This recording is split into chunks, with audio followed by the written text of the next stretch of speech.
Buenas noches, estudiantes. Le vamos a dar continuidad a lo que es al diplomado de lo que es de emergencias ginecobstétricas en el cuarto módulo, ¿no? Prácticamente este es nuestro último módulo, pues donde prácticamente eh, vamos a analizar una pues de las cosas más frecuentes como tal, un evento fisiológico como tal que se presenta, lo que es en la mujer gestante, ¿no? Que justamente es la resolución del embarazo como tal. Entonces le vamos a dar continuidad dando este tema. ¿Qué podríamos decir respecto a lo que es al parto, ¿no? Que es un proceso fisiológico, ¿no? Como tal, ¿no? Prácticamente, pero dentro de ello, pues puede ocurrir como tal algunas complicaciones como tal, ¿no? Eso es lo que se puede presentar. ¿Qué más? Pues prácticamente el parto no simplemente es el manejo del especialista, ¿no? Sino pues prácticamente aquí influye eh, todos en sí. Desde pues prácticamente el parto puede atender como tal una licenciada, el médico en centros de segundo nivel y de tercer nivel, ¿no? Entonces todos tendríamos que estar capacitados para poder como tal atender un parto vaginal, ¿no? ¿Listo? ¿Cuáles son los conceptos? Es como les decía, ¿no? Es un proceso natural, ¿no? Entonces, es denominado parto cuando ya el producto tiene un peso mayor a lo que son a los 500 gramos. La edad gestacional mayor a las 22 semanas, ¿no? El inicio puede ser espontáneo o puede ser como tal provocado, ¿no? La terminación puede ser un parto eutóxico o puede ser un parto distóxico. Según lo que es la clasificación, antes de las 20 semanas es denominado un aborto como tal, debido a la edad gestacional, al peso y demás, ¿no? También tenemos esta clasificación al momento de decir un parto inmaduro, que pues prácticamente esto será entre las 20 y 27 semanas de gestación, ¿no?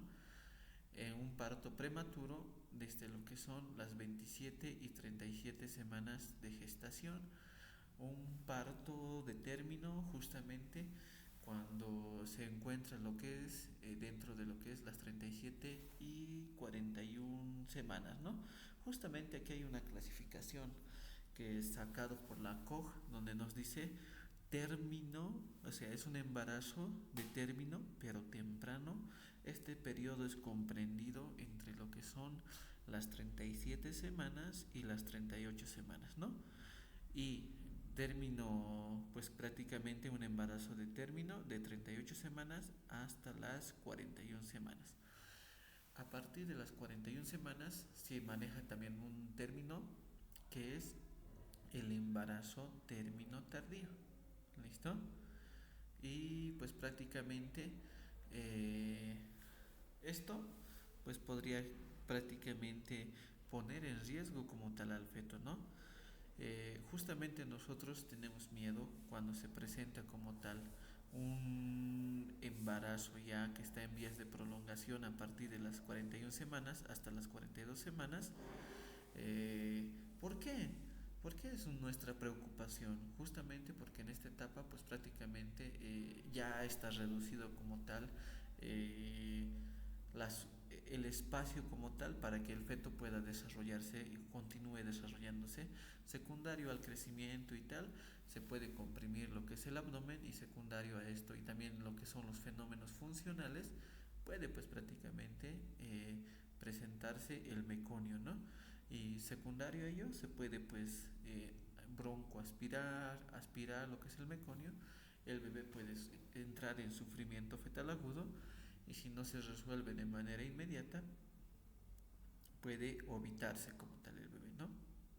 Entonces, por eso a partir de las 40 semanas en adelante, si es que no ha nacido antes, pues nos preocupamos para que pues como tal termine como tal, ¿no? La resolución del embarazo.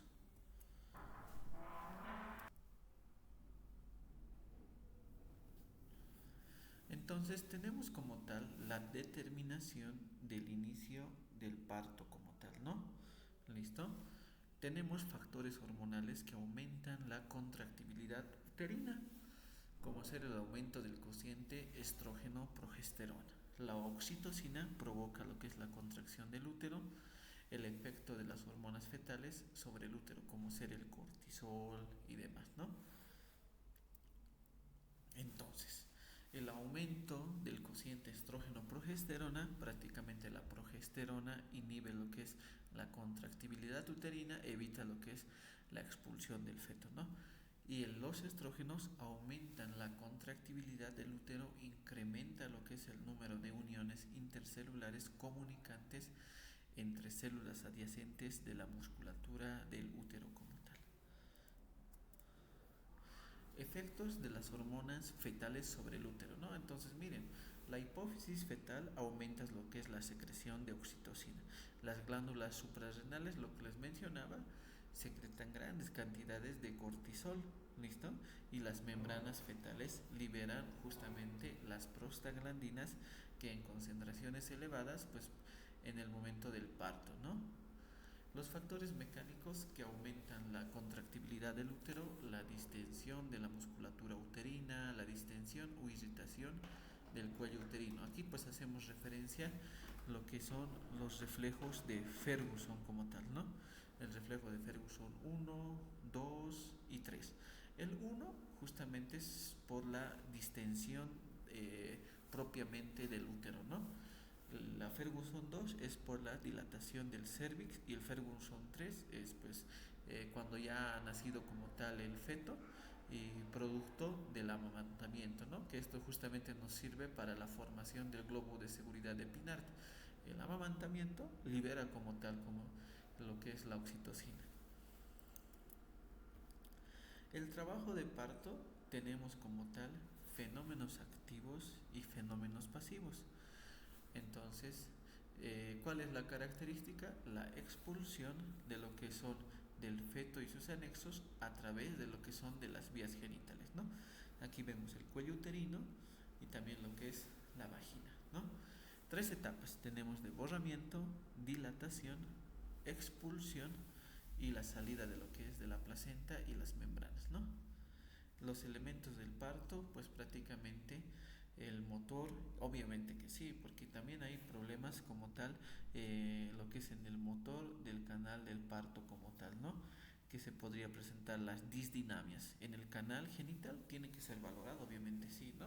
Para ver si es una pelvis viable o no es una pelvis viable.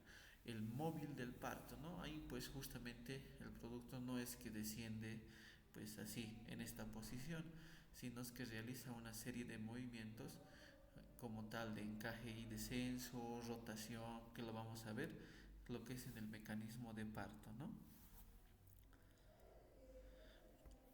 Los fenómenos activos del trabajo de parto, ¿cuáles son? Las contracciones uterinas, pues tenemos dos tipos, la tipo A y la tipo B. El tono uterino, pues que es de 8 a 12 milímetros de mercurio, y la intensidad puede ser prácticamente de 30 a 50 milímetros de mercurio.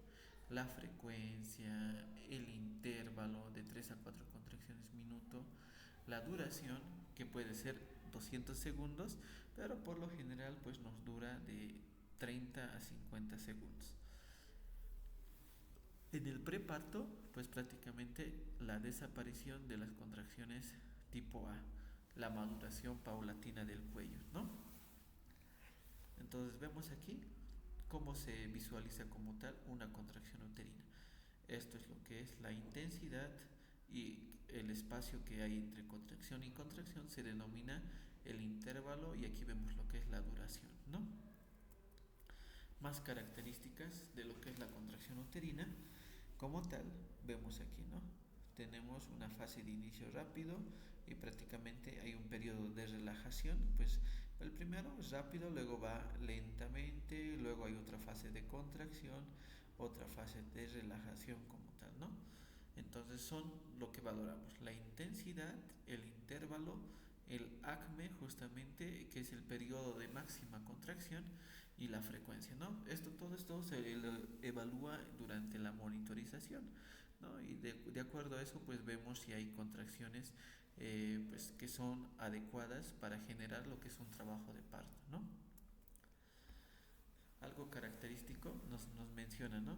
Que pues prácticamente cuando ya la intensidad supera lo que son los 40, incluso algunos dicen 50, eh, genera dolor y también se puede palpar. Pero si digamos fuera una contracción de menos de 20 milímetros de mercurio, entonces no va a sentir la paciente, puede ser que ni se sienta ni se palpe como tal, ¿no? Las contracciones y los pujos, ¿no? Según Caldeiro García, pues prácticamente, miren, las contracciones normales del útero, o sea, sin que nosotros la hayamos inducido, dar medicamentos y demás, sino las espontáneas, pues pueden llegar lo que son a 50 milímetros de mercurio, pero, y ahora como tal, ¿por qué existe como tal lo que es el pujo, ¿no? Miren, de 50 puede llegar a 110 lo que son con los esfuerzos de pujo y contracciones de los músculos abdominales, ¿no? La contracción, pues ¿qué generalidades más tiene? El origen como tal de las contracciones es como un marcapaso, ¿no? Por eso hay este término, el triple gradiente descendiente. La propagación es descendiente. Mayor duración en las partes altas,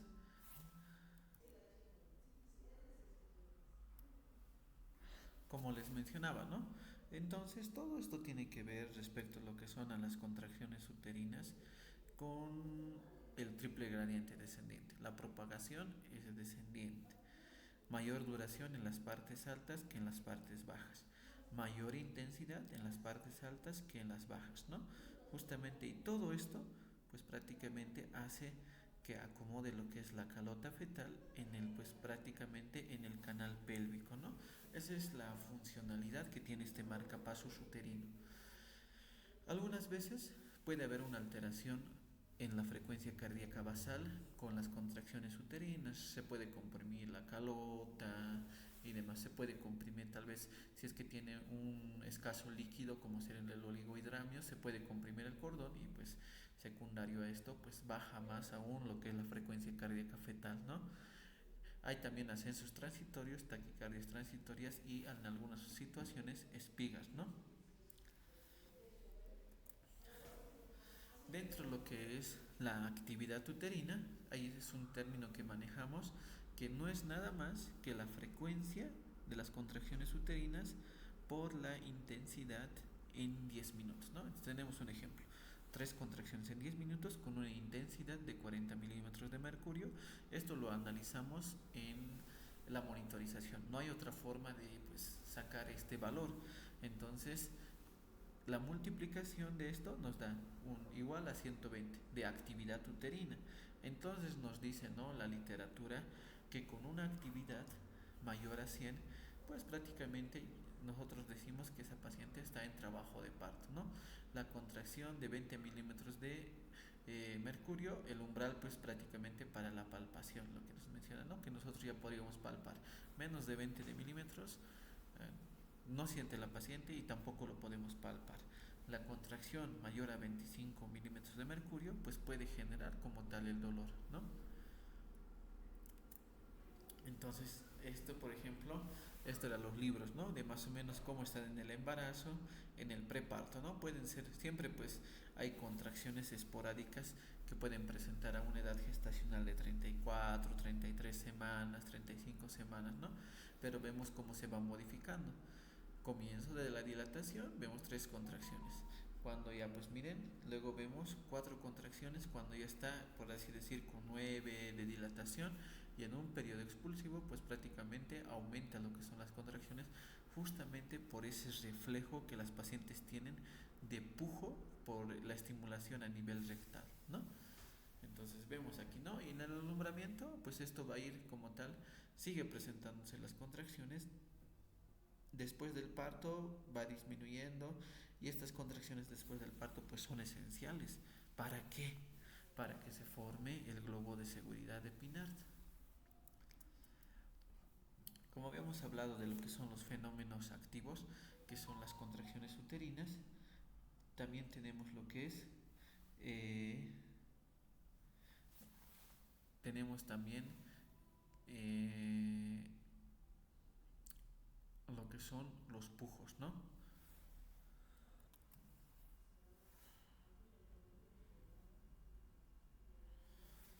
Bueno, entonces como comentábamos, respecto a lo que es a las contracciones durante el alumbramiento, pues son esenciales justamente para este, para lo que es la formación del globo de seguridad de Pinart, ¿no?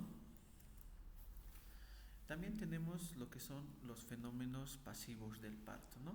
Que es el desarrollo completo del segmento inferior, borramiento y dilatación cervical, la ampliación o la dilatación de la cúpula vaginal, la expulsión de limos, la formación de bolsa de aguas, ampliación de canal blando del parto, intervención en la mecánica del parto, los fenómenos plásticos como tal, ¿no? La bolsa o tumor serosanguinolento, pues que no es tan fisiológico como también, ¿ya? Y lo que es el caput sucedáneo, ¿no?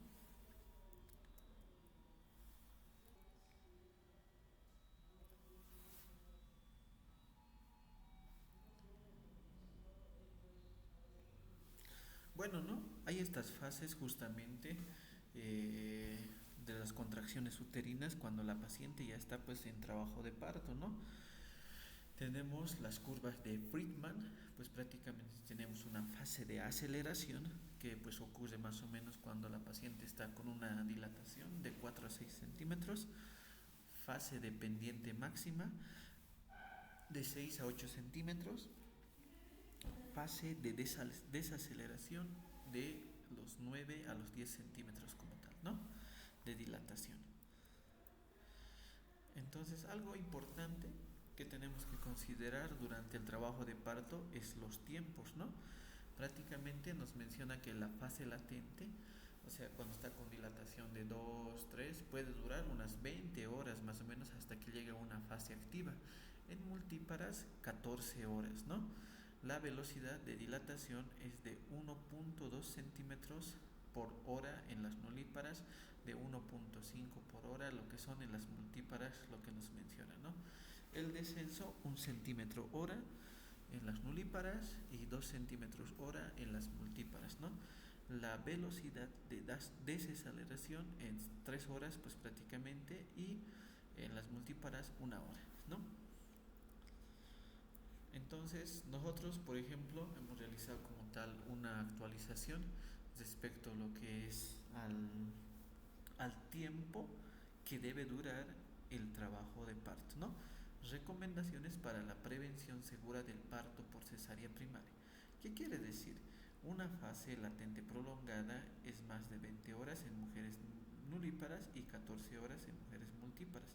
No debería ser una indicación para el parto por cesárea. ¿Listo? ¿Qué quiere decir? Recomendación fuerte, evidencia pues prácticamente de calidad moderada. O sea, por más que esté con una fase latente prolongada, podríamos tal vez como en primera instancia colaborar tal vez con la conducción, la maduración cervical, antes de pues prácticamente decir cesárea, ¿no?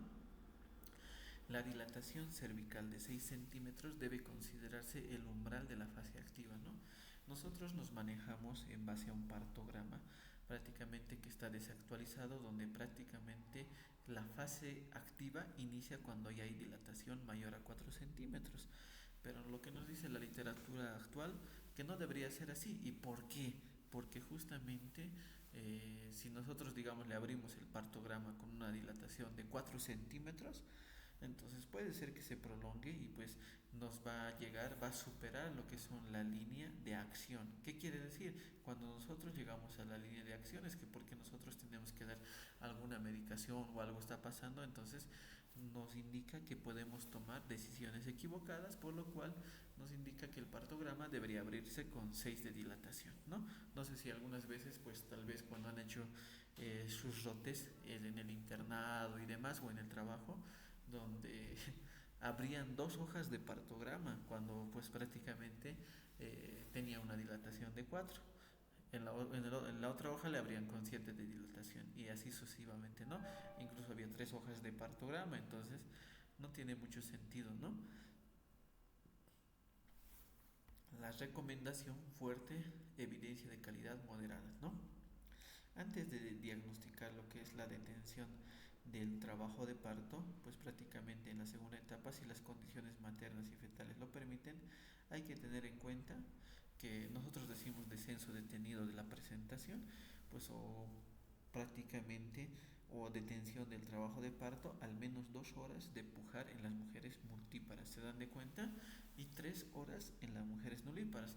La paciente obviamente va a estar con dolor pujando media hora y pues prácticamente le va a decir, doctor, ya no puedo y demás, hágame nomás lo que es la cesárea, entonces, pero nosotros nos tenemos que manejar en base a estos ámbitos, ¿no? Obviamente se debe considerar, ¿no?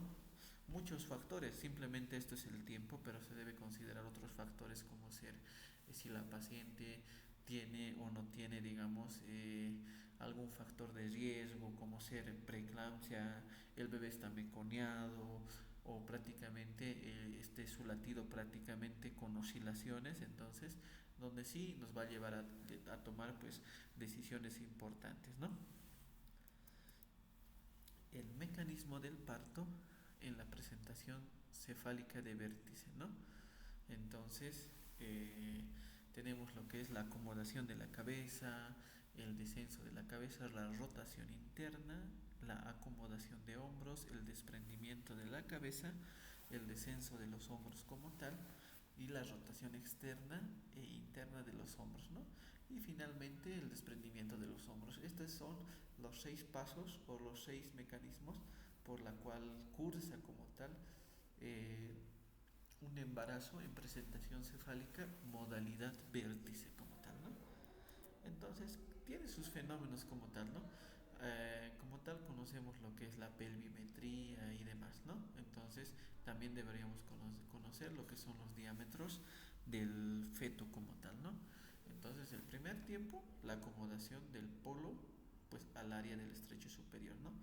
Justamente tenemos, miren los diámetros, justamente el occipito frontal 12 centímetros, suboccipito frontal 10.5, el suboccipito bregmático que pues es de 9.5 y el occipito mentoniano de 12 como tal, ¿no? Entonces estos diámetros tenemos como tal respecto a lo que es a la calota fetal, ¿no? Pero el diámetro pues más utilizado pues va a ser justamente esto, el suboccipito bregmático de 9.5, ¿no? Como vemos aquí, ¿no? Los diámetros como tal, aquí. El segundo tiempo es de encaje y descenso, ¿no? Antes, pero la acomodación al estrecho superior, pues se puede acomodar prácticamente como tal, podríamos decirlo, tenemos como tal en el estrecho diámetros, ¿no? Como ser el occipito ilíaco izquierdo anterior, occipito ilíaco derecho anterior y así. Entonces al que se acomoda con mayor porcentaje es pues el occipito ilíaco izquierda anterior, ¿no? Pues justamente ese diámetro mide 12.5, entonces le da 0.5 milímetros más pues de chance como tal, ¿no? Tenemos el segundo tiempo de encaje y descenso al polo cefálico, ¿no? Prácticamente vemos aquí, el polo desciende en sinclitismo. Si desciende en asinclitismo anterior, pues ni modo, ¿no? Si diagnosticamos el asinclitismo anterior, pues prácticamente que es la proximidad de la calota fetal, lo que es hacia el sacro, entonces decimos que este bebé pues prácticamente va a terminar en descenso detenido de la presentación y no va a progresar más. Pero sí, digamos, en este caso pues podríamos programarle como tal para una cesárea. El asinclitismo posterior se puede corregir, ¿no? Eso es lo que nos menciona como tal la literatura. Antes pues éramos considerados lo que son los tocólogos, ¿no? Porque determinábamos con exactitud, ¿no? Este es asinclitismo anterior, este es asinclitismo posterior, ¿no? Entonces tenemos como tal esta tabla justamente para determinar el grado de encaje. El más conocido pues prácticamente los planos de Hodge, ¿no? Primer plano, prácticamente la presentación está insinuada, ¿no? Se palpa bien y se moviliza lateralmente, eso es lo que nos dice. En segundo plano se palpa bien, pero no se puede movilizar. Entonces, ahí decimos que está encajado o la presentación está fija. Luego tenemos como tal el plano 3 encajada, se toca como tal un solo lado, ¿no? Eso es lo que nos menciona. Y en el cuarto plano decimos que está profundamente encajada, ¿no? Entonces, cuando ya tiene contacto lo que es con el suelo de la pelvis. El tercer tiempo prácticamente es la rotación interna, ¿no? Del polo cefálico como tal. Entonces, si digamos se ha acomodado como tal el producto en una posición de occipito ilíaca izquierda anterior, entonces solamente tiene que rotar 45 grados para pues realizar el tercer tiempo, ¿no? Lo mismo ocurre en el lado derecho, pero las presentaciones más distóxicas son pues la occipito ilíaca derecha posterior, porque tiene que rotar como tal 135 grados. Y si es occipito sacra, tiene que rotar 180 grados como tal, ¿no? Entonces son cosas que dificultan como tal al embarazo, ¿no? El cuarto tiempo es el desprendimiento del polo cefálico como tal, ¿no? Vemos, entonces hay un desprendimiento como tal. El quinto tiempo es la rotación externa del polo cefálico, pues prácticamente eh, el polo va a salir normalmente medio oblicuo, puede salir boca abajo, entonces se llama restitución o rotación externa, ¿no? Dependiendo del dorso que haya en el que ha venido como tal el producto, ¿no? Girando el occipucio hacia la izquierda, si ha sido el encajamiento, pues prácticamente hacia la izquierda, ¿no? Esto prácticamente en una variedad izquierda y de la derecha, pues en el caso contrario se ha venido como tal en un dorso derecho, ¿no? Finalmente tenemos lo que es el sexto tiempo, que es el desprendimiento de los hombros y del segmento crómico y del polo podálico como tal, ¿no? Y ahí finalmente ya tenemos lo que es al producto como tal, ¿no?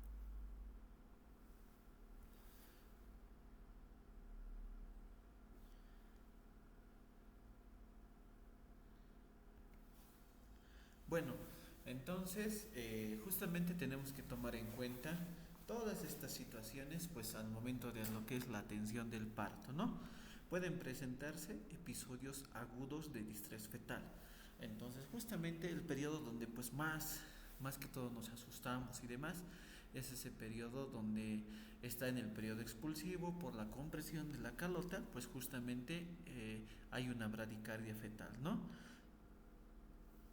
Que nos puede pues prácticamente asustar y decir que el bebé está en sufrimiento fetal, ¿no? Por lo que la recomendación es el monitoreo electrónico, pues nos menciona, ¿no? Continuo hasta el paso de la mujer a la sala de partos, porque en la sala de partos ya pues no puede estar como tal con monitor, nos puede hacer tomar como tal falsas decisiones como tal. El obstetra va a tomar la parte activa en el parto, deben seguir lo que son las mismas normas de antisepsia que las de un caso de cirugía mayor, ¿no? Entonces, de la misma manera, ¿no? Solicitar a la paciente pues que puje, realizar la maniobra de Valsalva de modo sincrónico con las contracciones uterinas, ¿no? La episiotomía solamente debe efectuarse frente a una indicación o en caso que implica contar con las competencias para resolver las complicaciones como ser hematomas, desgarros, ¿no? La episiotomía, pues algo súper discutido, ¿no? Tenemos como tal varias escuelas en nuestro propio país prácticamente, ¿no? Hay como tal escuelas de episiotomías que a toda primi episiotomía, ¿no? Justamente esto está pues prácticamente en controversia y demás, lo que es respecto a lo que es al parto humanizado, ¿no? No debería como tal incluso la misma posición de litotomía, según pues muchas bibliografías, muchos como tal profesionales, es objetable como tal, ¿no? ¿Por qué? porque pues prácticamente o sea, se acomoda la paciente pues para que nosotros realicemos la atención, y como tal, dentro de lo que es la definición del parto humanizado, debería ser en la posición que la paciente decida, la cual es más facilitada para ella, sin como tal realizar lo que es la episiotomía o algún daño como tal, y controlar pues nosotros simplemente la salida como tal, ¿no? Del feto. Se debe proteger lo que es el periné, lo que es con la mano diestra abierta, cubriendo con una compresa estéril, ¿no? ¿Qué más? Respecto a lo que es a la maniobra de Ritgen modificada, pues prácticamente tenemos esta, ¿no? Prácticamente donde cubrimos lo que es el periné para evitar lo que son las desgarros de primero, segundo, tercer grado, pues que ya es una complicación, ¿no? Puede ser por muchas causas. Uno puede ser como tal el periné estrecho, que la paciente pues realice como tal una actividad física extenuante, donde prácticamente no tenga esa elasticidad. También se debe, ¿no? Si en el momento del parto nace lo que es con circular, se debe liberar como tal el circular, pues para no como tal, como tal, como que se pueda dañar como tal el cordón, ¿no? Al momento del parto siempre se debe realizar porque pues es un paso importante, ¿no? Se debe ayudar en el desprendimiento de lo que son los hombros anterior, colocando ambas manos alrededor del cuello con lo que son los dedos índice y medio, ¿no? Como vemos en la imagen, y de forma de tijera, y el ejercicio de tracción hacia abajo y hacia afuera, ¿no? Hacia abajo y hacia afuera, ¿no? Esa es justamente la maniobra para la liberación del hombro anterior, y posteriormente pues prácticamente hacemos una maniobra pues donde extraemos lo que es el polo hacia arriba y se libera lo que es el hombro posterior, ¿no? El alumbramiento pues puede ser súper sencillo, que puede durar 1 o 2 minutos, le hacemos su masaje uterino, ahí terminó lo que es el trabajo de parto, ¿no? Pero en el alumbramiento pues justamente ocurren muchos eventos como tal, puede ocurrir una hemorragia postparto, retención de membranas, restos placentarios, como tal, retención aguda de placenta secundaria a un acretismo placentario, ¿no? Entonces son situaciones y es el momento donde la paciente como tal se descompensa, ¿no? ¿Listo? Como ya hemos llevado como tal, vamos a llevar ahora respecto a lo que es la hemorragia obstétrica, ya vamos a analizar pues cuáles son esas causas que pues ponen en peligro la vida de la paciente, ¿no? Constituye lo que es el tercer y último periodo del parto, ¿no? Tiene lugar después del nacimiento del niño y constituye lo que es en el desprendimiento, descenso y expulsión de los anexos ovulares a través del conducto genital, ¿no? Las etapas tenemos lo que es un reposo clínico, un desprendimiento de la placenta, descenso de la placenta y desprendimiento de las membranas, ¿no? Y finalmente podemos tener lo que es la expulsión de la placenta y de las membranas. Tenemos como tal el desprendimiento. En el desprendimiento pues prácticamente hay la formación de un hematoma retroplacentario.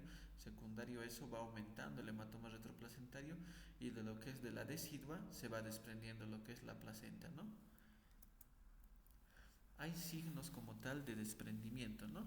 Como tal, el signo máximo ascenso de Schroeder, el signo de pérdida hemática de Bosch-de-Luc-Duncan, ¿no? Tenemos el signo de Fabre, pues cuando comprimimos el abdomen se sube como tal, ¿no? Lo que es la pinza, o el signo del pescador, el signo de Alfield o descenso del cordón. Entonces nosotros dejamos la pinza y entonces decimos que se está desprendiendo cuando prácticamente por sí solo desciende la pinza, ¿no? Tenemos el signo de Kushner, pues prácticamente, o de ascenso, ¿no? Decimos que aún falta desprenderse cuando comprimimos el útero y se sube la pinza, ¿no? Y el signo de Strachman, ¿no? Pues donde vemos lo que es el útero como tal, el glóbulo aquí, lo palpamos como tal. El signo de máximo descenso, ¿no? Los signos vaginales, el el signo de globo de seguridad epinar, ¿no? Si vemos aquí un útero así contraídito, nosotros estamos tranquilos porque no va a haber como tal una hemorragia, pues como lo cual se suele presentar, ¿no?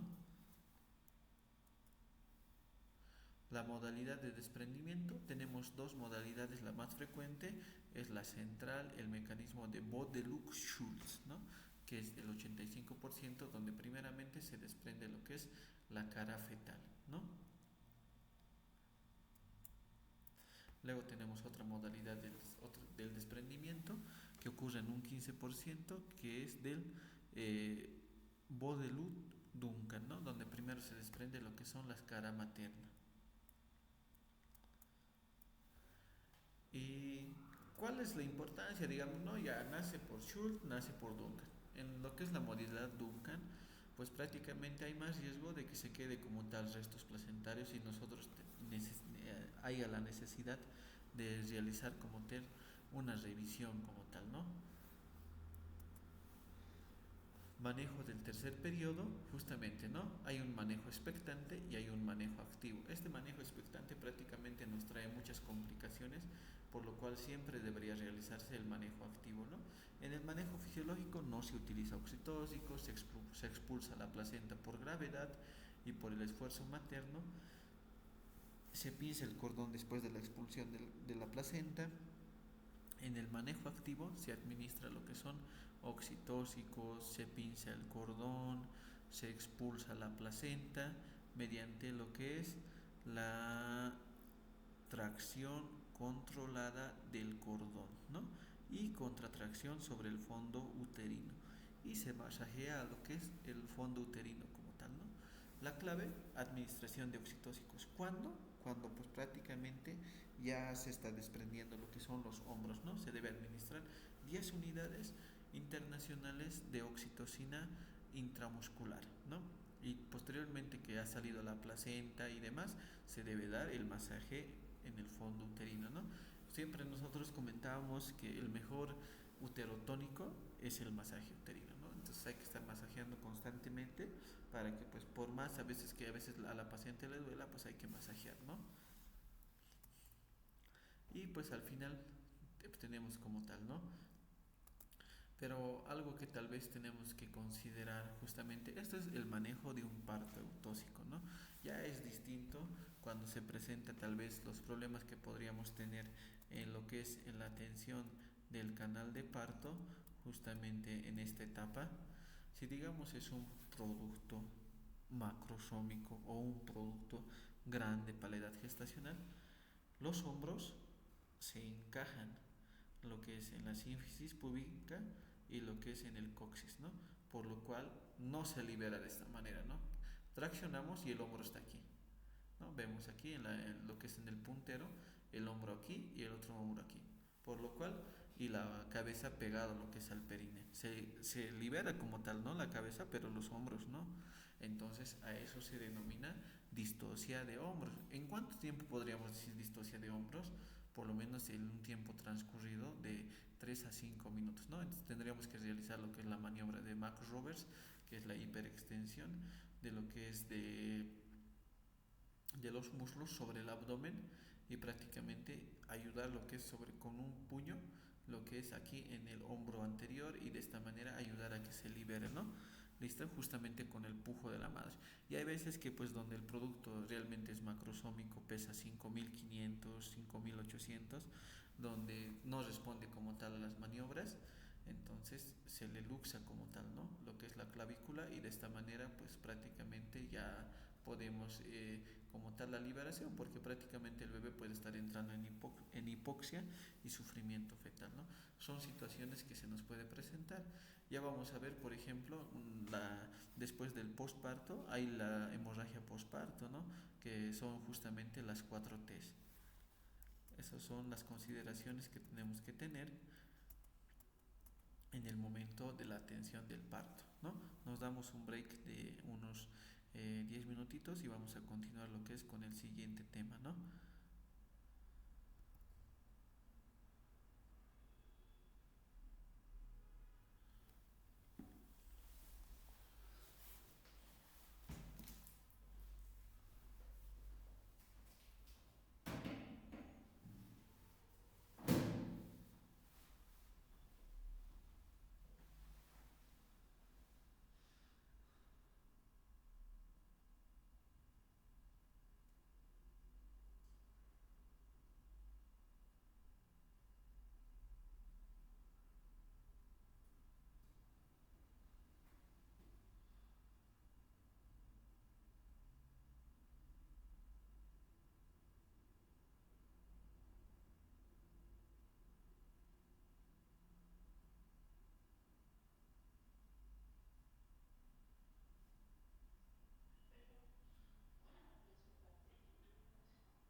Bueno, vamos a continuar con otro tema.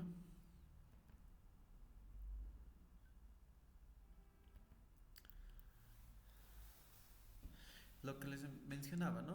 Vamos a continuar lo que es con la hemorragia postparto. ¿Listo? Justamente como nosotros ya hemos visto, ¿no?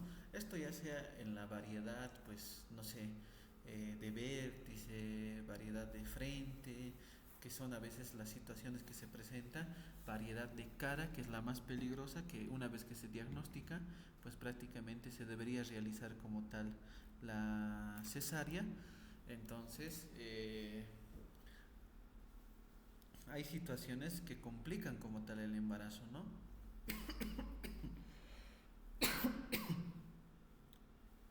Ya. Entonces, una de las complicaciones justamente que se presentan después del posparto es la hemorragia, ¿no? ¿Listo? Entonces nosotros tenemos que saber la prevención y el manejo, ¿no? Para que no es una situación clínica donde prácticamente pues nos pone en alarma, nos pone pues prácticamente en aprietos cuando se presenta, ¿no? Entonces, como tal, podemos definir lo que es la hemorragia postparto. Nos dice, ¿no? Pichard demostró que la pérdida en promedio en un parto vaginal es de 500 ml y lo que es en un parto por cesárea es de 1000 ml, ¿no? Pues son los parámetros que pues aún manejamos, ¿no? ¿Listo? Combs lo propuso como una pérdida de la disminución del hematocrito en un 10%, ¿no? El 10% del cambio del hematocrito entre la admisión y el periodo posparto según la COG la definió en una forma clínica en la que la paciente necesita como tal una transfusión, ¿no?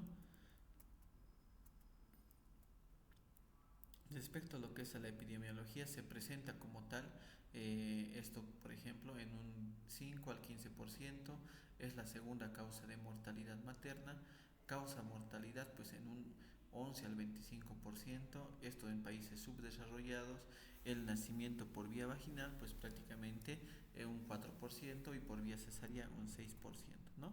Respecto a lo que son a la etiología pues prácticamente no ha cambiado, ¿no? Esto pues está descrito desde los libros más antiguos, ¿no? Que es la atonía uterina, retención placentaria, lesiones del canales del parto, la placenta acreta, la inversión uterina y algún tipo de coagulopatía como tal, ¿no? Entonces, dentro de lo que es la etiología, pues como un recurso de estos procesos puede ser valorado con lo que son las 4T's, algo que nosotros tenemos que pensar. Si el útero está contraído, no es el tono. Si la placenta ha salido completa, lo hemos revisado y demás, no es tejido, probablemente sea trauma, ¿no? O al revés, ¿no? La trombina, o sea, alteración de lo que es de la coagulación, ¿no? Dentro de lo que son las anormalidades del tono, pues pueden presentar hipotonía uterina y pueden llegar a una atonía uterina, pues sí puede haber como tal una sobredistensión uterina, como tal, ¿en qué casos? En polidramios, gestación múltiple, macrosomía como tal, la relajación del músculo uterino, porque por un expulsivo prolongado. Habíamos mencionado el periodo expulsivo de 3 horas, ¿no? Entonces ese músculo está cansado, por lo cual no se contrae adecuadamente, ¿no? Un parto fortuito, ¿no? La paridad también influye. Mientras más hijitos, por así decir, una paciente con una paridad de 10 hijos por parto vaginal, entonces ese útero como tal está cansado, ¿no? Y posiblemente se presente la hemorragia postparto secundaria a una hipotonía uterina, ¿no? La infección intramniótica, claro que sí, no deja pues que se contraiga adecuadamente, ¿no? La fiebre, la ruptura de las membranas prolongadas, la distorsión anátomo-funcional del útero, pues prácticamente genera como tal, ¿no? Esto, el útero fibroso, la placenta previa justamente porque no presenta pues fibras contráctiles a nivel del segmento de manera adecuada, ¿no? Entonces por eso presenta como tal una hemorragia postparto y algunas anomalías uterinas, ¿no? La retención de productos de la concepción, como ser tejido, ¿no? Lo que vamos mencionando, ¿no? Los productos retenidos en una placenta normal, retención de cotiledones, placenta incompleta. ¿Y cuáles son los factores, pues justamente para que se presente esto? Una cirugía uterina previa, ya sea una miomatosis uterina, un legrado, una miomectomía por histeroscopía, la multiparidad, la placenta anormal y como tal, ¿no? Retención del hematoma puede presentarse también justamente con lo que es la retención de tejidos, la atonía uterina, ¿no? Trauma del tracto genital. Entonces es otra causa de lo que es de la hemorragia postparto. Se puede presentar esto justamente con lo que mencionábamos, producto de el producto pues puede ser un producto grande para la edad gestacional o un producto macrosómico o al revés, el canal pélvico sea muy estrecho, ¿no? Por la cual pues hace fuerza externa lo que son las contracciones, el pujo y como tal existen laceraciones de lo que es del cervix, la vagina y el períneo, ¿no? O sea, un parto también precipitado, ¿no? Laceraciones con extensiones, con comisura, lo que sean, en la cesárea también, ¿no? Por más, digamos, a veces pensamos, ¿no? Para un producto macrosómico, la cesárea es la elección, claro que sí, pero igual en la cesárea puede existir lo que son laceraciones, lo que son en los ángulos de la histerotomía, ¿no? Entonces, que nos puede generar complicaciones como tal. La ruptura uterina, la inversión uterina, secundario tal vez a un acretismo placentario o a una extracción brusca de la placenta, por lo cual el útero se invierte, ¿no? Esto es como tal, se convierte en una emergencia también que se debe resolver de inmediatamente. La malposición, el encajamiento profundo del producto, la cirugía uterina previa, la multiparidad, pues prácticamente sí, y la placenta fúndica, ¿no? Y respecto a lo que son a las coagulopatías, justamente se puede haber datos preexistentes de una hemofilia, enfermedad de von Willebrand, adquiridas en el embarazo. Se puede presentar la púrpura trombocitopénica inmune, trombocitopenia con preeclampsia, coagulación intravascular diseminada, la muerte fetal, intraútero, la infección severa, la embolia del líquido amniótico, todos estos pues prácticamente pueden generar, ¿no? Un sangrado anormal.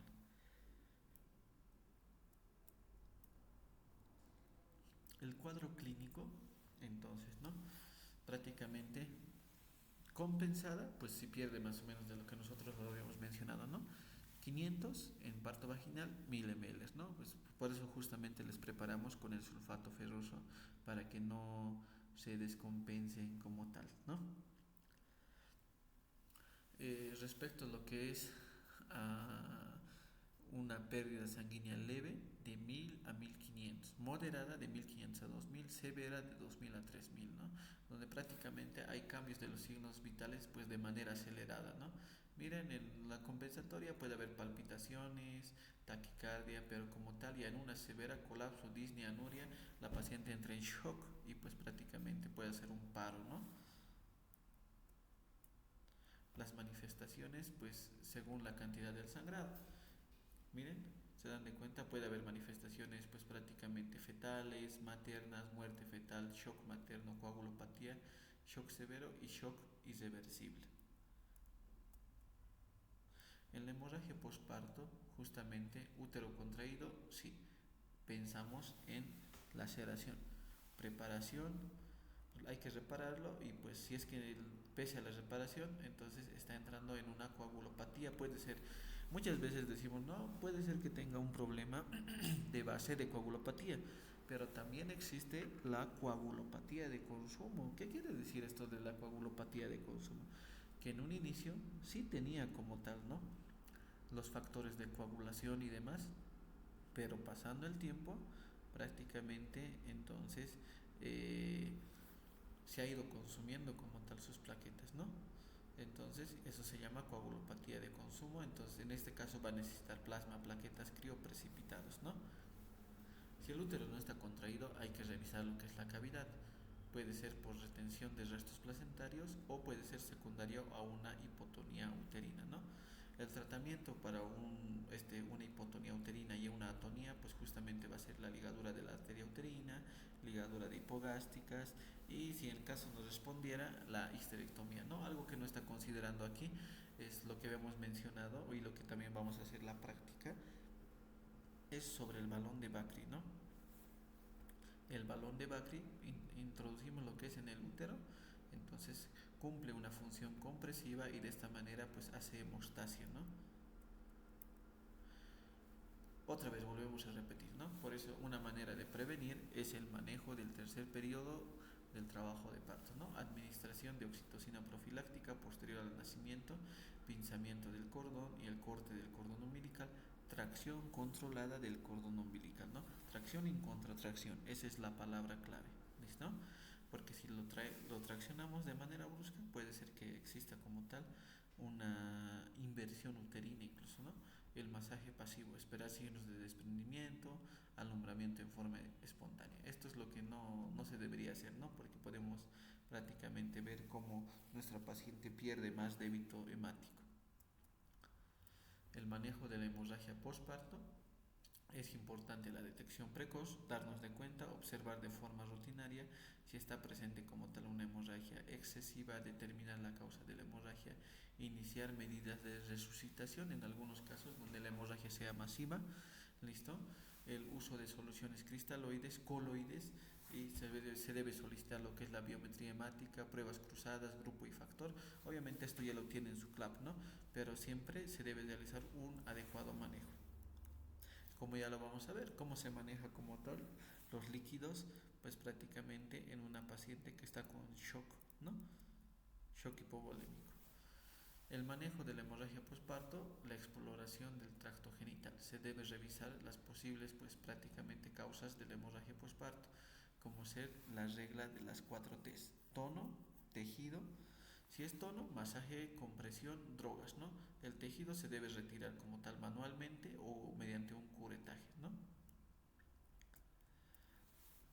Manejo de la hemorragia postparto, se debe corregir como tal la inversión, separar lo que es la laceración e identificar como tal algún trauma que se hubiera producido ya sea en el canal vaginal o pues prácticamente nos puede sangrar la misma episiotomía, ¿no?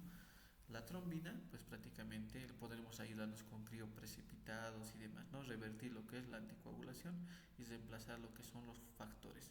El uso de medicamentos como uterotónicos y medidas quirúrgicas como tal, si es que en caso no responde a la hipotonía uterina, ¿no? Respecto a lo que es también la hemorragia postparto, compromete la vida de la paciente, lo que habíamos mencionado. Se debe solicitar sangre, debemos contar con personal capacitado y la comprensión como tal de las normas, ¿no? Justamente nosotros tenemos que tener en mente qué fármacos uterotónicos nosotros contamos, ¿no?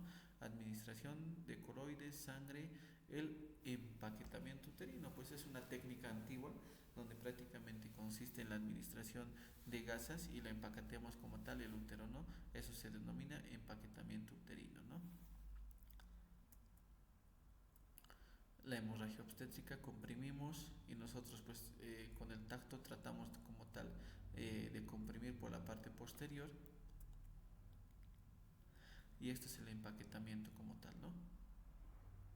Y de esta manera pues ¿y cuál sería la función? Cumple una función mecánica similar al balón de Bakri, ¿no? Entonces, en las laceraciones del tracto genital, miren, puede haber un desgarro cervical anterior donde pues nosotros tengamos que reparar como tal, ¿no? O del canal vaginal como tal.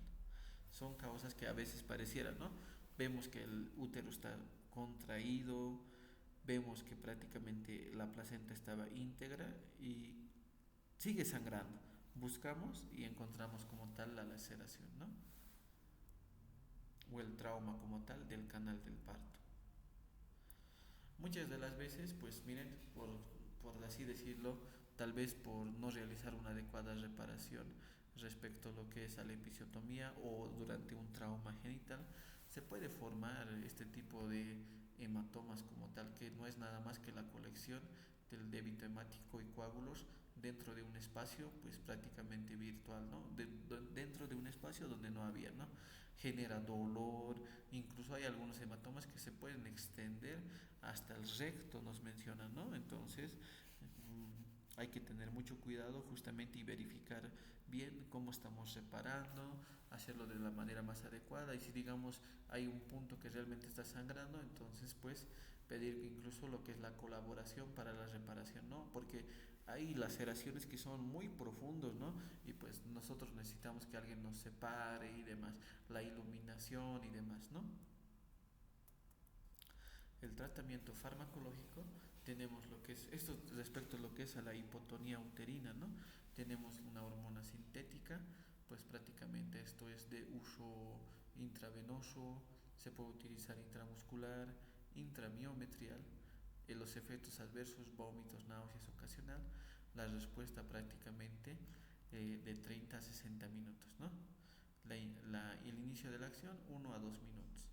La dosis 20 unidades internacionales pues en 1 litro como tal, ¿no?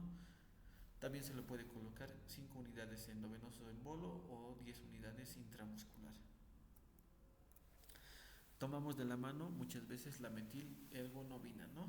Pues su inicio de acción tiene 5 minutos, la dosis de 0.25 miligramos cada 5 minutos, máximo hasta 1.5, ¿no? Nos dice, también se puede utilizar en bolo o intramuscular. Lo que nosotros utilizamos, ergometrina y oxitocina intramuscular, ¿no?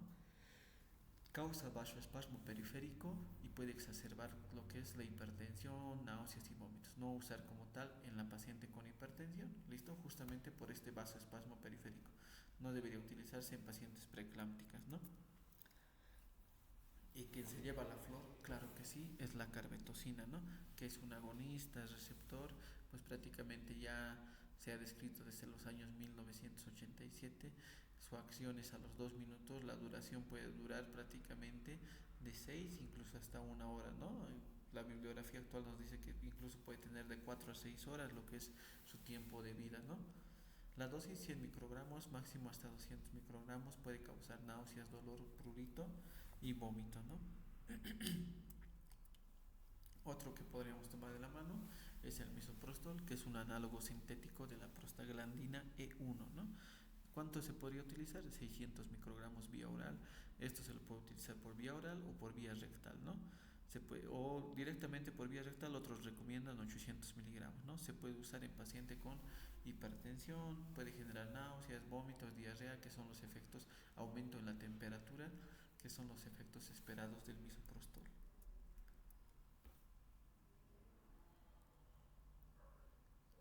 Podríamos utilizar lo que es la vasopresina, causa vasoespasmo, pues se informaron 6 casos en que la placenta acreta, pues cesando la hemorragia sin cirugía, ¿no? 20 unidades internacionales diluidos en 100 ml de solución, se infiltra 1 ml lo que es en la zona subendometrial para lo que es la zona hemorrágica, ¿no? Se infiltra lo que son en el vaso como tal, en algunas ocasiones puede generar bradicardia y en algunos casos la muerte, ¿no? Entonces todo esto tenemos de la mano, ¿no? No debemos olvidarnos que justamente tenemos estos medicamentos, la oxitocina, maleato de ergometrina, carbaprost, la vasopresina como tal, ¿no? Dentro de lo que es la hemorragia postparto, el manejo quirúrgico, ¿no? Pues ya sea en un trauma, ya sea en una hipotonía, pues si ya los fármacos no responden, pues tiene que hacerse un manejo quirúrgico y no esperar mucho, ¿no? Porque la paciente en minutos se descompensa como tal. Se debería realizar una laparotomía, ligadura de lo que son de las arterias uterinas, ligadura de las arterias hipogástricas y pese a eso, si no responde, una histerectomía, ¿no? De 7 a 13, pues por 1000 nacimientos se puede presentar esto y que no responde a los medicamentos, ¿no? Debido a diversas causas como tal. Siempre pero presentan factores de riesgo. La ligadura de lo que son de las arterias uterinas es relativamente seguro, permite lo que son embarazos futuros. La técnica consiste en ligar lo que es la arteria uterina y la vena uterina en el segmento inferior, ¿no? Se coloca una sutura absorbible a 2 a 3 centímetros en dirección medial hacia los vasos uterinos a través del miometrio, ¿no? Y después lateral respecto a lo que son a los vasos a través del ligamento ancho. Algunos autores recomiendan realizar una segunda ligadura entre la unión de lo que es del ligamento uterovario que igual le da como tal un riesgo sanguíneo, ¿no? Vemos aquí entonces, miren, aquí es la ligadura de las arterias uterinas, ¿no? Entonces esta es una técnica quirúrgica y la otra ligadura justamente en la unión de la arteria útero-ovárica, ¿no? Justamente en ese plexo nos menciona. La ligadura de las arterias hipogástricas, listo, pues puede comprometer, ¿no? Genera pues mayor sintomatología como tal, pero en algunos casos nos salva como tal de histerectomizar como tal a la paciente, ¿no? Una técnica pues prácticamente que se ha descrito mucho es la técnica de Belich. Esto se utiliza pues digamos se puede utilizar lo que es después en un abordaje quirúrgico después de una cesárea o después de un parto, ¿no? Donde, ¿cuál es la función? Generar un fenómeno compresivo a partir de lo que son de los hilos y no se retenga como tal coágulos y demás, ¿no? La histerectomía obstétrica, ahí va, ha salido un sinfín de variedades respecto a lo que es a la variedad de la técnica de Belich, técnica de Hyman, pues prácticamente aquí compresiones lo que son a nivel del cuerpo, a nivel de lo que es del fondo, entonces va una variedad. ¿Cuál es la función? Pues generar una compresión, ¿no? Y también se ha descrito lo que es la histerectomía obstétrica en caso digamos de que no responda como tal, ¿no? Otros pues no es directamente condenarlas a las pacientes. Imagínense que fuera tal vez su primer parto y directamente que termine en histerectomía, solamente en casos donde no responda a lo que es a las suturas y demás, siga sangrando y demás, entonces la histerectomía obstétrica, ¿no? También, digamos, en caso de placenta ácreta, ¿no? Se puede hacer también una histerectomía subtotal o total, dependiendo, digamos, ¿no? Que realiza el procedimiento. La hemorragia por histerectomía. Pues miren, la histerectomía abdominal no garantiza como tal el control de la hemorragia. Sitios difíciles o imposibles de alcanzar, puede de coagular o de suturar, ¿no? Justamente no olvidemos que el útero pues está cerca de lo que son de los uréteres, entonces por querer tomar tal vez todo el vaso nos llevemos como tal los uréteres, ¿no? Dentro de lo que es la histerectomía, al menos abdominal, siempre hay el riesgo de que pues se pueda ligar juntamente con los vasos los uréteres, ¿no?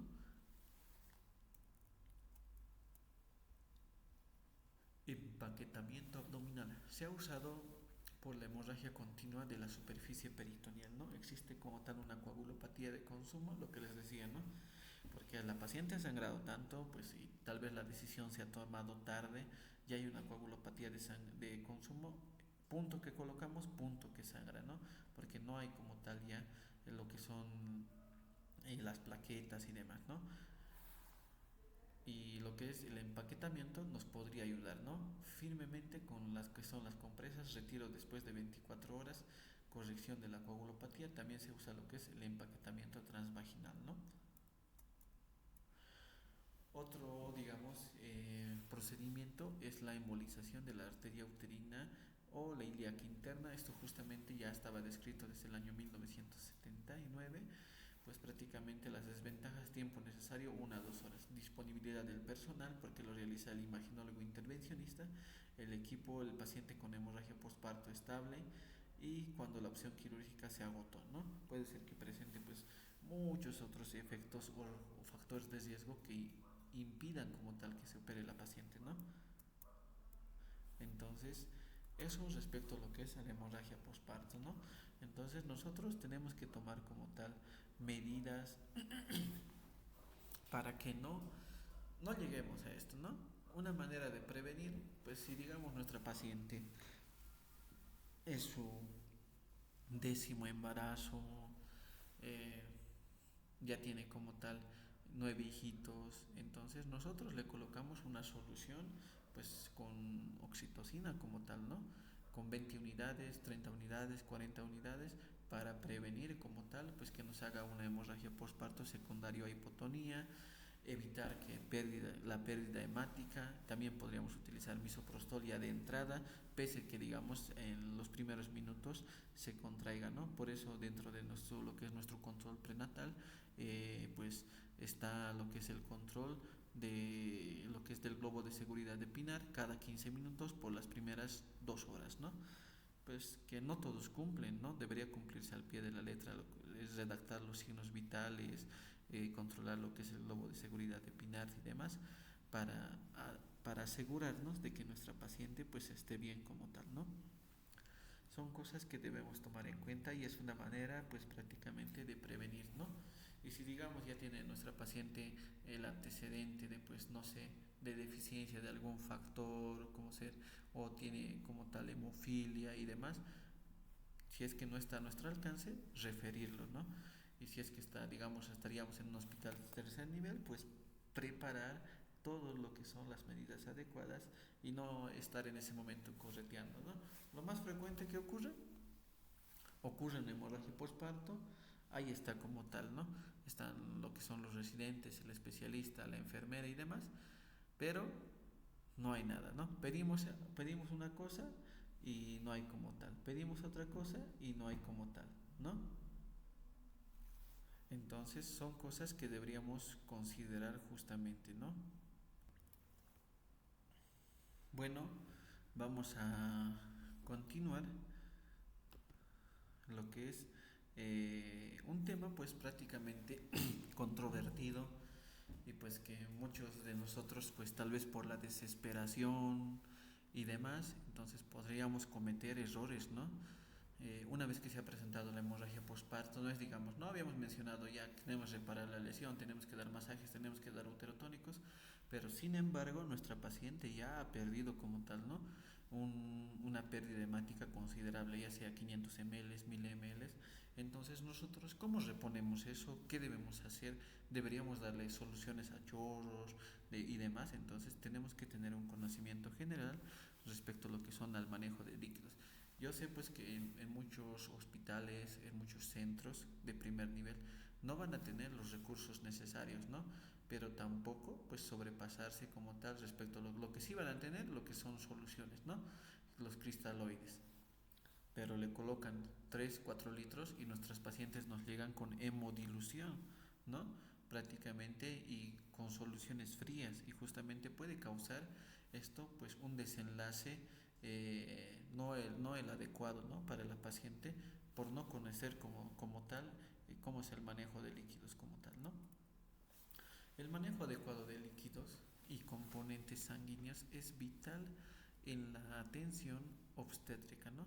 Especialmente ante hemorragias, estados hipertensivos, complicaciones críticas del embarazo.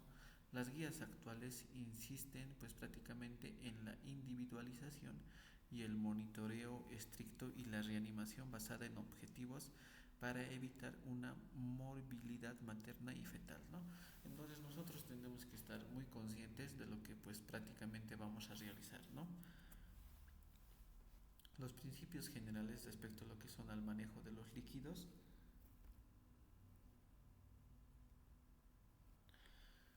Tenemos lo que son los cristaloides isotónicos, ¿no? Prácticamente la solución salina al 0.9%, el Riger lactato son la primera línea en la expansión inicial del volumen.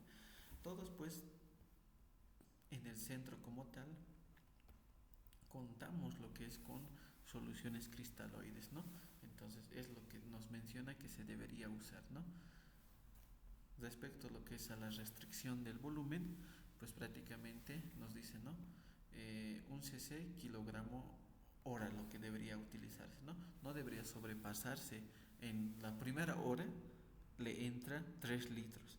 Estamos hemodiluyendo y estamos haciendo pues en vez de tratar de ayudarle puede haber sobrecarga de líquidos como tal, ¿no? Entonces no es como tal, está sangrando, sí, pero nosotros le ponemos 3 litros así, ¿no? Entonces no, le vamos a hemodiluir y vamos a hacer retención de líquidos, podemos generar un edema agudo de pulmón, ¿no? Incluye lo que son los fármacos, el magnesio como tal, ¿no? En estados hipertensivos hasta 80 pues prácticamente cc hora nos menciona de lo que son de los líquidos endovenosos en promedio. Las precauciones, evitar justamente la sobrecarga de volumen, alto riesgo de edema pulmonar, especialmente en pacientes preeclámpticas, ¿no? Entonces tenemos este algoritmo de manejo de lo que es de la hemorragia obstétrica. Primero, vemos como tal, digamos, si estamos solos, pedir ayuda, activar lo que es el código rojo, movilizar lo que es el equipo multidisciplinario, establecer una vía periférica, pues prácticamente dos vías como tal, ¿no? De 14 a 16 Hz como tal, ¿no? Y un monitoreo, la solución rápida pues de acceso intravenoso. Respecto a lo que es en la fase 3, se debe administrar lo que son los cristaloides 1 a 2 litros inicialmente, ¿no? No retrasar ante lo que son los signos de choque como tal. Preparar lo que son los hemoderivados, se debe pedir lo que es la tipificación de la paciente y las pruebas de laboratorios, ¿no? La reposición transfusional por objetivos basados en el laboratorio y lo que es la clínica, ¿no? Manejo detallado de los líquidos, la expansión inicial, hasta 2 litros, ¿no? De cristaloides para mantener la perfusión adecuada. Los coloides de uso limitado solo si persiste como tal la hipovolemia. Se debe evitar lo que es en la preeclampsia por el riesgo de edema, ¿no? Y toda paciente pues que ha presentado como tal hemorragia obstétrica y hay modificación en los signos vitales, se debe realizar una monitorización continua y estrecha. Se debe realizar un balance hídrico adecuado, se debe controlar lo que es la diuresis, ¿no? Nos menciona que debe tener una diuresis de 0.5 ml kilogramo hora, ¿no? Si no es prácticamente está haciendo como tal una insuficiencia renal, ¿no? Signos de sobrecarga debemos controlarlo, como les decía, no simplemente es colocar cristaloides y cristaloides, ¿no? El estado respiratorio, claro que sí, que se debe controlar. Las indicaciones y los objetivos de la transfusión, ¿no? Prácticamente el componente eritrocitario se debe pues controlar, ¿no? Entonces las indicaciones principales, por ejemplo, esta bibliografía está basada a metros sobre el nivel del mar. Nosotros sabemos prácticamente que nuestras pacientitas ya son anémicas cuando tienen una hemoglobina de 13 miligramos de cilitro, ¿no? Entonces, pero si nosotros ya vemos una hemoglobina de 9, 8, ya pues es un criterio de transfusión, al menos en nuestro medio, ¿no? Entonces, generan una inestabilidad cuando hay una pérdida mayor a 1500 como tal, ¿no? El objetivo transfusional, esto es a nivel del mar, les repito, pues de nosotros va a ser que esté entre 10 y 11, ¿no? Justamente lo que es del concentrado eritrocitario. El plasma fresco se lo debe utilizar, claro que sí, cuando pues el TPTA está mayor a 1.5, ¿no? Nos indica pues que se está produciendo una coagulopatía, esto se debe normalizar. Las plaquetas, cuando hay una concentración menor a 50.000, ¿no? Pues prácticamente ahí vemos que ya hay una coagulopatía de consumo. Entonces se debe administrar lo que son las plaquetas. El fibrinógeno, que es un crío precipitado cuando se está menor a 200 miligramos de cilitro, lo debe utilizar en una hemorragia obstétrica, ¿no?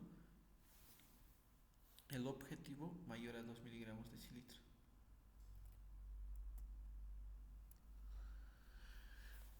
Esto, ¿no? La transfusión masiva obstétrica.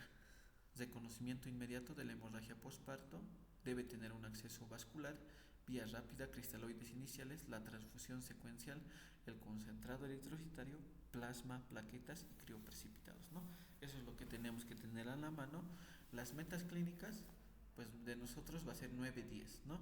El fibrinógeno no cambia, mayor a 2 gramos, las plaquetas igual, mayor a 50.000 y el INR menor a 1.5, ¿no? Esos son los criterios justamente que nosotros tenemos que buscar en una paciente pues que ha presentado la hemorragia postparto, ya sea pues una de las causas de las 4 T's, ¿no?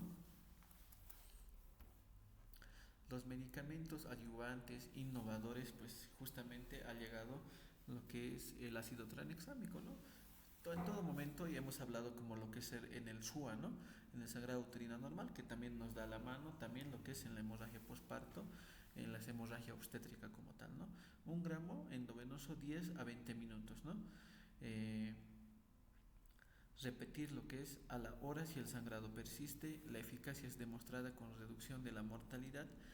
Fibrinógeno plasmático, esto pues no está disponible, ¿no? En todos los hospitales, es de su uso, es limitado justamente por la disponibilidad, pero permite lo que es la reanimación dirigida y lo que es la reducción de lo que son de las transfusiones innecesarias, ¿no?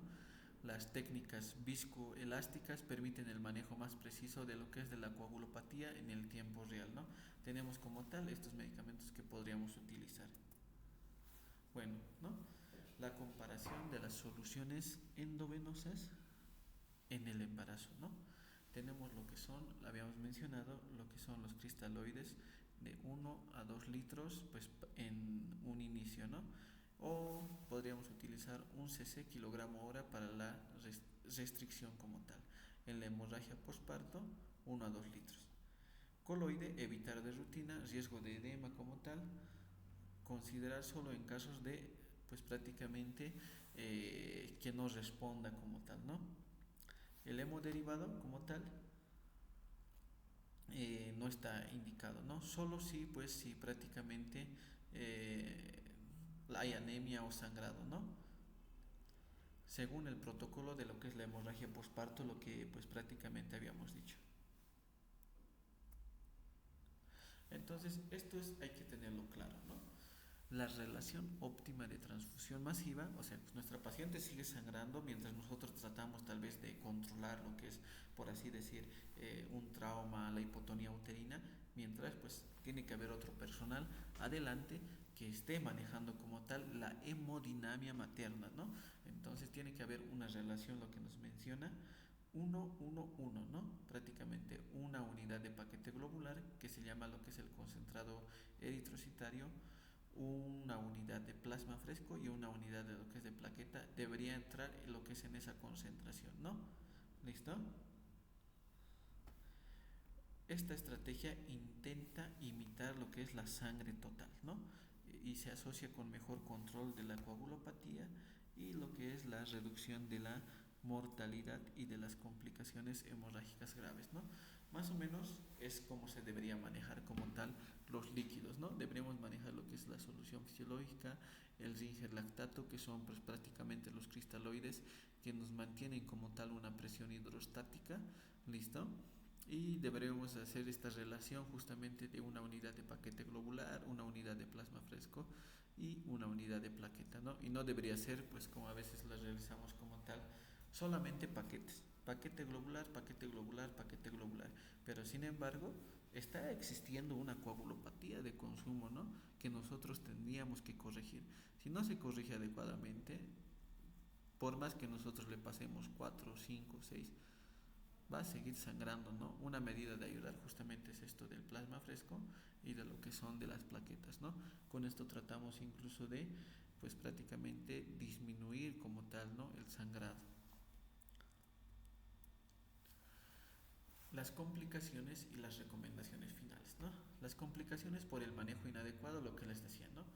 Solamente si utilizamos cristaloides o solamente soluciones podemos generar una coagulopatía dilucional, hemorragia persistente o refractaria. Nuestro paciente va a llegar lo que es a un shock hipovolémico y ya pues no, prácticamente va a entrar en un paro cardiorrespiratorio donde pues muy pocas probabilidades de que salga nuestra paciente, ¿no? Sobrecarga circulatoria. Nos podemos generar una sobrecarga circulatoria si en la primera hora nosotros le pasamos como tal 5 litros de solución fisiológica o de solamente Ringer, ¿no? Podríamos ocasionar como tal un edema agudo de pulmón, o sea, aparte que no tenía la paciente edema agudo de pulmón, nosotros por la sobrecarga le generamos como tal ese problema, ¿no? Y bueno, siempre está descrito, ¿no? Pese a lo que es a la tipificación sanguínea, se puede pues observar lo que son reacciones transfusionales como tal, ¿no? La lesión pulmonar aguda como el TRALI, ¿no? ¿Listo? Entonces, las recomendaciones finales: reanimar con líquidos guiado en respuesta clínica y según el laboratorio. Priorizar cristaloides, transfusión por objetivos. Obviamente la paciente tiene que estar con monitorización continua y también una manera de monitorizar la función renal es mediante la diuresis, se le coloca como tal la sonda, ¿no? ¿Listo?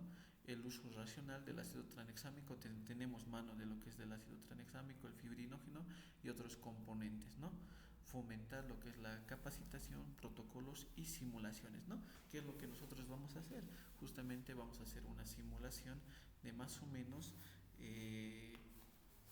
cómo cohibir como tal una hemorragia obstétrica como tal, ¿no? Si es que se nos presentara y nosotros pues no tendríamos todo esto, no tendríamos plasma, no tendríamos plaquetas y demás. Hay formas pues de evitar como tal que la paciente se siga desangrando, ¿no? Todo hospital de alta complejidad debe contar con un protocolo de transfusión masiva, lo que hemos mencionado, obstétrica actualizada en base a lo que es a la evidencia, ¿no? Y no simplemente, antes se manejaba 3 paquetes, un plasma y un concentrado plaquetario, ¿no? Pero se han dado de cuenta que la relación se ha vuelto 1-1-1 para justamente compararse lo que es a la sangre, ¿no? Porque solamente colocarle paquetes, pues ayuda, no es que no, ¿no? Pero no mejora como tal en la integridad todo el cuadro que se está produciendo. Entonces, eso respecto a lo que es al parto, a la hemorragia posparto y pues el manejo como tal de los líquidos, ¿no? ¿Listo? Entonces, simplemente vamos a hablar algo rápido respecto a lo que son al choque hemorrágico como tal, ¿no? ¿Listo? Una vez, digamos, ¿no? El choque hipovolémico en el embarazo, ¿no? Una vez, pues que ya se ha presentado como tal la hemorragia y demás, la última etapa justamente es el choque hipovolémico que pues se presenta como tal, ¿no? Podríamos definir como un síndrome clínico como tal que es secundario a un estado de hipoperfusión de los tejidos, ¿no? Esta es la última etapa pues donde nos lleva como tal la hemorragia posparto, ¿no? Que es un desequilibrio como tal en el aporte y la necesidad de oxígeno y otros sustratos como tal inducidos por la hipoperfusión, ¿no? Entonces decimos como tal, ¿cuál es la diferencia entre un choque hipovolémico normal versus un obstétrico? Esta de forma de choque, pues una consecuencia de la disminución de lo que son de la masa de las hematis,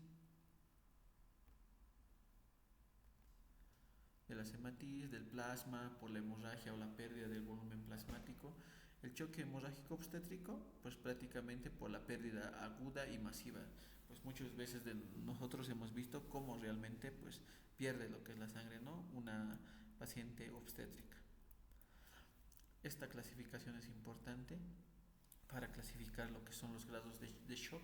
Entonces, si ha habido una pérdida sanguínea menor a 1000, clase 1, entre 1000 y 1500, clase 2, y entre 1500 y 2000, clase 3, mayor a 2000, decimos que es un clase 4. Entonces, según esto, pues prácticamente se va alterando lo que es la frecuencia cardíaca, llenado capilar, presión arterial, gasto urinario y el estado mental, ¿no? Entonces, en la clase 1 todavía el estado mental normal, pero versus la clase 4, pues la paciente está letárgica, ya no se comunica con nosotros, le preguntamos, no responde, está diaforética, pálida y demás. Entonces, son datos que nos dan, ¿no? ¿Qué más? Respecto a lo que son a esta clasificación, pues prácticamente lo que nos llama la atención justamente es el reemplazo. Miren, en una clase 1 podríamos reemplazarlo con cristaloides, justamente lo que comentábamos, ¿no?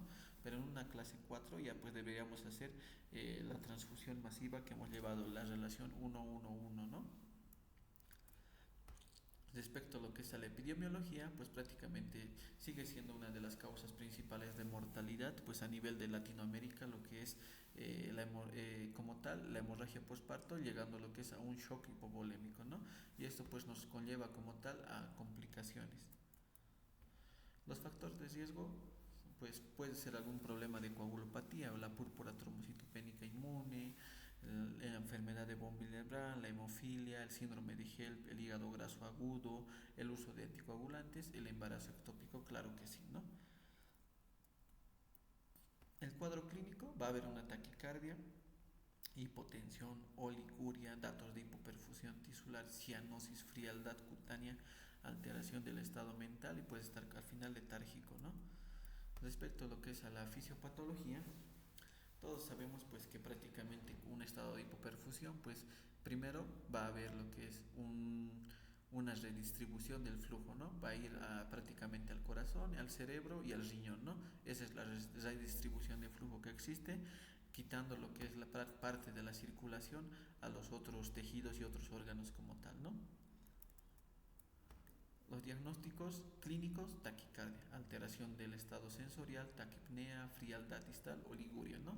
Los criterios hemodinámicos: hipotensión, taquicardia, llenado capilar lento. Respecto a lo que son los exámenes de laboratorio, ya habíamos mencionado, ¿no? Sí o sí tenemos que tener un hemograma de control, grupo de factor, el coagulograma, se debe pedir pruebas cruzadas para la transfusión, se debe pedir lo que es glucosa, creatinina para evaluar la función renal, electrolitos séricos, ¿no? Y respecto a lo que es, podríamos pedir lo que es un estudio de imágenes, si es que lo tenemos ahí mismo en la sala, un estudio de ecografía abdominal, rayos X de tórax, de abdomen como tal, ¿no?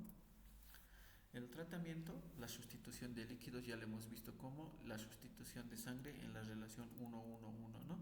El tratamiento, pues los objetivos del tratamiento es revertir todo este cambio hemodinámico de la frecuencia, la presión, el estado sensorial y el gasto urinario. Todo hasta el momento pareciera que, digamos, lo estamos manejando en la sala, ¿no? Pero sin embargo, cuando ya tenemos un choque hipovolémico, lo que es en una paciente gestante, nos acompaña lo que es el servicio de anestesiología, nos acompaña lo que es terapia intensiva, ¿no? Nosotros, mientras, nos estamos encargando tal vez de controlar lo que es el sangrado, porque ese es el origen del choque hipovolémico, ¿no? Pero mientras nos tienen que ayudar de la parte de arriba como tal. Las medidas específicas, lo que habíamos dicho: la fluidoterapia, la reposición de lo que son del componente de los elementos formes, la sangre, el plasma y las plaquetas, ¿no? Mientras la taquicardia no mejore, pues prácticamente vamos a prácticamente seguir lo que es con la reposición y demás, ¿no? Hay que sospechar lo que son el hemoperitoneo en algunos casos, ¿no? Hasta ahorita pensamos que el shock hipovolémico solamente se presenta en la hemorragia postparto, sino hay otros cuadros clínicos donde se puede presentar como tal el shock hipovolémico secundario al embarazo ectópico, ¿no? Que sería pues una característica de la hemorragia de la primera mitad del embarazo, ¿no? Si hay oliguria, sed, palidez marcada, depresión sensorial, debería iniciarse como tal la reanimación con paquetes globulares, lo que habíamos mencionado, ¿no? Los hemoderivados, claro que sí. Los agentes oxitóxicos que nosotros, en caso digamos que la situación en la que nosotros nos estamos enfrentando sea una hipotonía uterina, ya habíamos mencionado, ¿no? La oxitocina, metilergometrina, prostaglandina, misoprostol. Y algo aquí característico justamente, si es que se presenta como tal una hemorragia postparto, deberíamos acompañarnos del gluconato de calcio, ¿no? La presentación de la ampolla 10 ml que contiene 9.7 como tal, ¿no? El manejo de la atonía uterina en la hemorragia postparto, prácticamente la atonía uterina, ya vamos mencionando, ¿no? Es la incapacidad del útero para poder contraerse después del parto, que puede causar una hemorragia obstétrica severa, ¿no? El calcio, ¿cómo nos ayuda? Es esencial para la contracción del músculo uterino, en este caso el miometrio, y hay diferencia, pues prácticamente deficiencia del calcio justamente cuando hay una hemorragia, ¿no? Entonces, si no hay calcio, entonces en vano pues vamos a administrar oxitocina, misoprostol y demás, ¿no? Entonces, el uso de gluconato de calcio es un coadyuvante que mejora la respuesta uterina en casos de atonía especialmente, ¿no? Cuando se sospecha de hipocalcemia. La cirugía, ya habíamos mencionado, ¿no? En caso que no mejore como tal, lo que son con medidas farmacológicas, como la ligadura de la arteria uterina, sutura de compresión uterina, como la Belinch-Hyman, ligadura de la arteria ilíaca, embolización por angiografía, ¿no? La vigilancia y seguimiento, claro que sí. Toda paciente que ha presentado una hemorragia postparto o ha entrado a shock hipovolémico, pues mínimo entra a lo que es la terapia intensiva para recibir lo que son sus hemoderivados como tal, y se debe estar monitorizada continuamente, ¿no? Las complicaciones, claro que sí va a presentar anemia severa y lo que es la coagulopatía de consumo, pero nosotros tratamos de reponer con esa relación 1-1-1, ¿no? Puede haber insuficiencia renal, justamente igual, por un estado de hipoperfusión, hasta alteración del estado del sensorio, pues prácticamente claro que sí, ¿no?